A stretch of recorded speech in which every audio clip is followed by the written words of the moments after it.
Opouštím v Atapu pohodlí svého hotelu, no pohodlí. A vydávám se na místní autobusové nádraží, kde mě čeká nejnáročnější tranzit celého letošního dobrodružství. A ten autobus pojede více než 20 hodin a uvidíme, jak to celé bude probíhat. Tak když jsem došel na autobusové nádraží, tak okamžitě jsem byl středem pozornosti samozřejmě. A když jsem předal v laoském textu napsanou zprávu pánovi, který prodává lístky, tak myslím, že asi neuměl číst. Ale naštěstí jsou tady naháněči všelijací, kteří to hned všechno zařídili a ujali se mého batohu, který hned nesli do autobusu, který odjíždí asi až za 2 hodiny, ale tam jsem si pro jistotu okamžitě vyndal dopředu připravený malý batužek, ve kterém mám cennosti jako pás a tak, a ten prostě nedám a s tím budu v autobuse. Takže uvidíme. Tento bus je údajně jeden z busů, kterým se říká Sleepers, a znamená to, že v něm jsou jako postele a o jednu postel se dělí 2 lidé a tak uvidíme. Slyšel jsem všelijaké historky o tom, že například se čurá do plastových láhví, které se vyhazují z okna. No, ujistil jsem se, že jsem si po cestě pro jistotu nevzal to své mango smoothie, které si tady oslačený v jednom stánku každý den beru, takže abych neměl co velice čurat.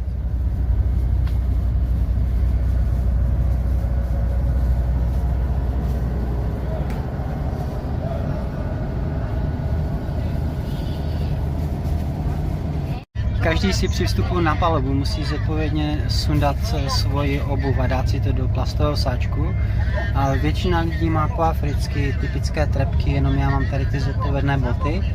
A ta jakoby postel je myšlená pro 2 lidi.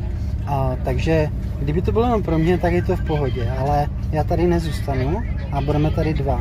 A pochopil jsem, že to dělají tak jakoby genderově vyvážené. To znamená, pokud třeba cestuje sama slečna, tak k ní přidají druhou. Takže předpokládám, že tu budu sdílet lože s nějakým týpkem. Uvidíme. No, přiznám se, že jsem se toho busu trošku bál. Teď jsem na cestě už 3 hodiny. Čekají nás 20 hodin. Teď se blížím k městu Pak Song a jedna věc mě tu začala trošku chybět a to bylo teplo. A v ten okamžik na mě přistála deka, takže už je zase všechno fajn. Tak už jsem v autobuse z Atapu 3,5 hodiny. Je to dálkový spoj, ve kterém se spí a místo sedadel tu jsou vlastně takové postele z nějaké jakoby, matracoviny a ta vaše místenka, to je jenom půl té postele. A jelikož se autobus pomalu plní, tak čekám, jestli v mojí posteli přistane nějaká Jiřina nebo nějaký Pavel. Musím říct, že zatím je to až překvapivě příjemné. Trochu jsem se toho bál, dostal jsem deku, jsou to moc hodní lidé, jak spolupasažéři, kteří se ke mně mají, tak i organizace, prostě praktická, příjemná, rychlá.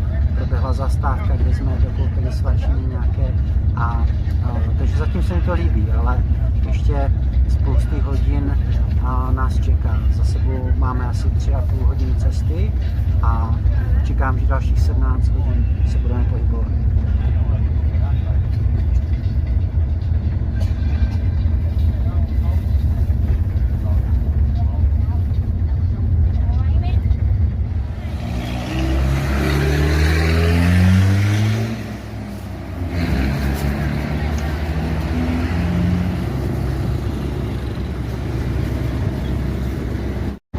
Bude asi 9 večer, ještě je cesta daleká, asi 12 hodin, možná někdy do rána.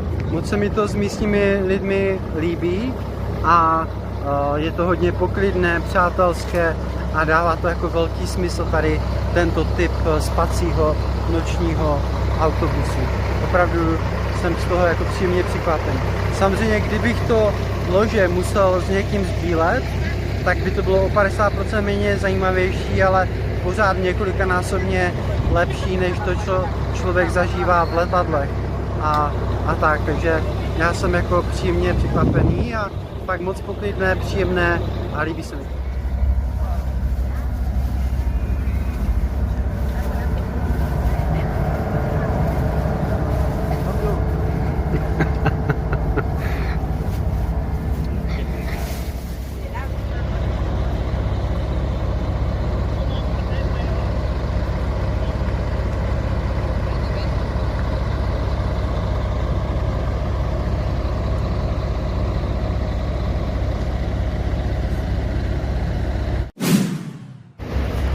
Je 5:30 ráno, já jsem právě vystoupil z autobusu 12 km od svého hotelu, ale okamžitě se mě tady ujal týpek na tuk-tuk, takže asi čekáme jenom na pár dalších pasažérů. Takže to tady funguje všechno jednoduše.